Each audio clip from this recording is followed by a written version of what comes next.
How do, gang? Daniel Gagne, Bad Player 03 here, with my first Bad Players Sports Vlog. I know what some of you are thinking.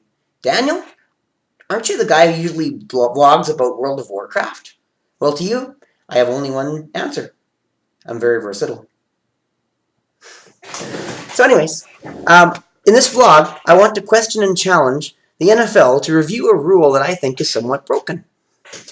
In the past weekend's AFC Divisional Playoff Game between the Indianapolis Colts and the New England Patriots, near the end of the first half, New England snapped a ball over their punter's head, and their punter then raced back to deep in his own end to the 1 or 2 yard line, attempted to move sideways a little bit, and then lateral the ball to a player, attempting to, avoid giving up the ball, maybe thinking he might be able to get a first down or something out of it. A rather silly play. But as he went to do that, an Indianapolis defensive player, or receiving player, come in hard and batted the lateral through, and out the back of the end zone. Now, in response to this, the NFL awarded a safety to the Indianapolis Colts.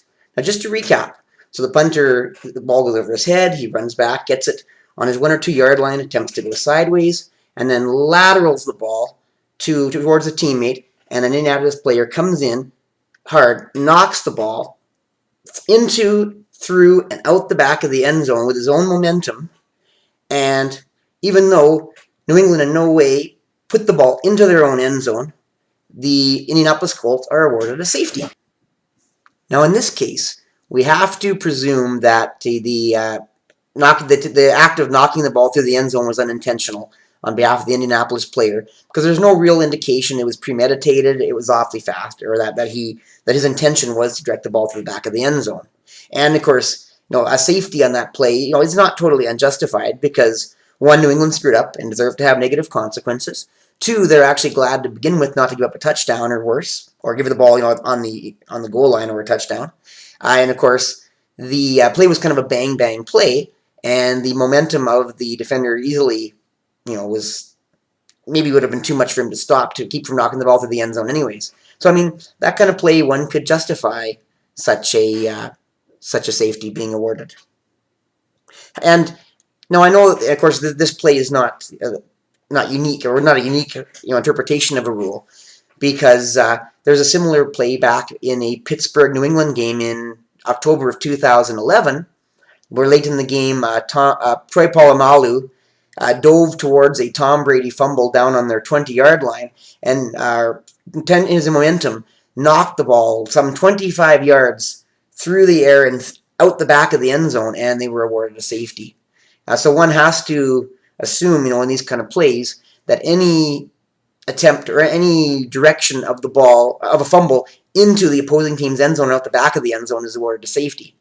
Now, obviously, the exception to this would be a case where a player actually it was obviously punched or hit the ball, intending to get it to the back of the end zone, because obviously this is strictly forbidden by the NFL, and it's a rule you cannot hit or punch the ball to advance a fumble. So it would have to have been or appear to be somewhat unintentional, or maybe an act of clumsiness and that sort of thing. Also consider that by rule, a safety is only awarded when the impetus or initial driving force of the fumbling team causes the ball to go into and out the back of the end zone.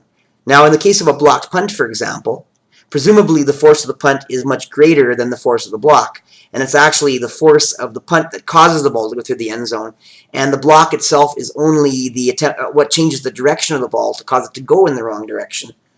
That causes and then for this reason, a block punt through the end zone is considered a safety. Now, in the case of last week's safety, one could argue that the attempt to lateral the ball was the impetus that caused the ball to go through the end zone. Now, consequently, I argue that it's actually the force of the Indianapolis player coming in hard that caused that ball to go through the end zone. Now, looking at it, if you see the play, you'll see that the lateral itself was rather a weak attempt to move the ball sideways, and in no way towards the end zone, and that the player come in hard and obviously totally changed the direction of the ball completely, and causing it to go much faster than initially it was lateral through the end zone. And so that from this case, one could actually argue that this should not have been awarded a safety by this rule. Now, in either case, I maintain that no player should be able to force a safety by directing the ball into and through the opposing team's end zone, and that for a safety to occur, it must occur due to a direct action of the fumbling team to cause the ball to go into the end zone. Of course, in the case of that and the Troy Polamalu knock through the end zone, this did not occur in either of those cases, and that for this reason, I don't feel these situations should be considered safeties. Now, what are the consequences of allowing teams to force a safety in the manner of the similar to the one in the game last weekend and to the New England-Pittsburgh game in 2011? Well, consider if I'm down by 8 or 9 points late in a game, presumably, and of course, the opponent fumbles the ball deep in their own end, say, the 20-yard line or inside their 20-yard line. Well, traditionally, normally I would try to grab the ball and get possession of it for my offense, or even better yet, to run the ball and attempt to run it into the end zone for a touchdown. Now, in any of these cases, of course, obviously, if I don't get a touchdown, there's a chance I could get nothing or only get a field goal. But even if I get a touchdown, I still have to go for, say, a 2-point convert to, if you're down by 8 to try to tie the game. And of course, if I fail that, or if I'm down by 9 points after scoring the touchdown, I have to either kick the ball back to the other team and give it back to them, or I have to attempt an onside kick, which is a very low percentage attempt to get the ball back. Now, in considering all these options, I might be tempted to appear clumsy and to find a way to direct the ball into and through the other team's end zone, taking a safety or being awarded a safety, which would be a quick, sure, and simple means of getting 2 points and then getting the ball back for my offense, giving them one last chance to score to tie or win the game. Now, considering the one-shot finality of the 2-point convert and the low percentage chance of actually recovering an onside kick, I might actually prefer and like my chances better of getting the quick 2 points and getting the ball back for my offense and trying to score again. And I might strategize this way. Now, do we really want teams finding a way to come back from being down by 2 scores by bumbling and fumbling their way to a better position? I suggest that this prospect makes this a broken rule. What could a better rule for this be? Well, when a team fumbles the ball and the other team knocks the ball into the end zone, one of 3 things can happen. The first one is the ball stays in the end zone, bounces around, in which case it's a live ball.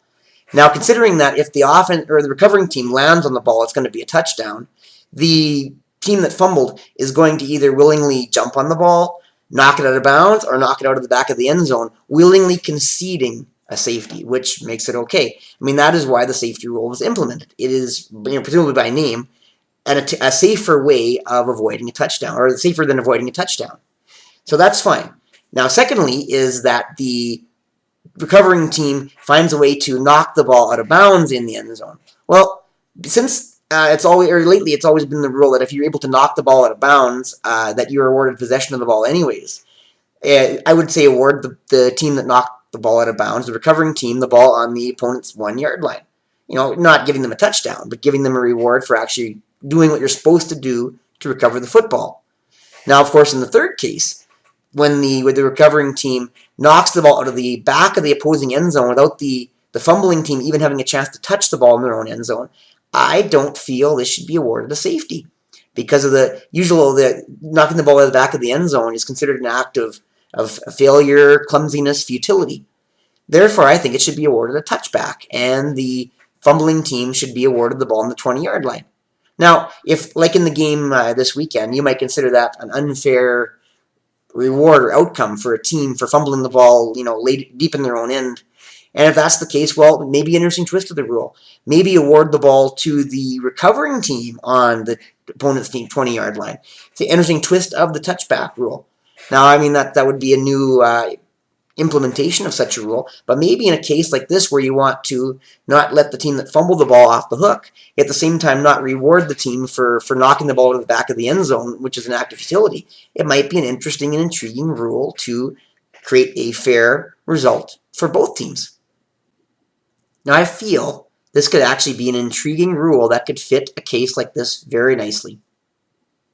So in closing, I want to ask the NFL, and all you NFL fans out there in general, should a team be able to force a safety by knocking the ball from the field of play into the opposing team's end zone and then out the back of their end zone without them actually having a chance to even touch the ball once in their own end zone? I'd like to know what you guys think. And of course, I'd like to see the NFL review this rule in general. Thanks for listening. Once again, my name is Daniel Gagne, Bad Player 03, and this has been my first Bad Players sports vlog.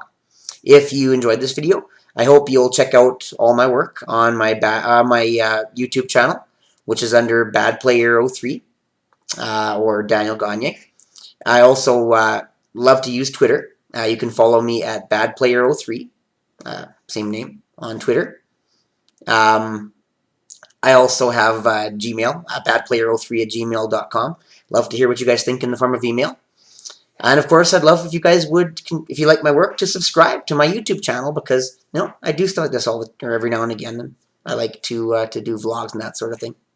Thanks you all for listening, and I look forward to seeing you guys in my next vlogs. Bye now.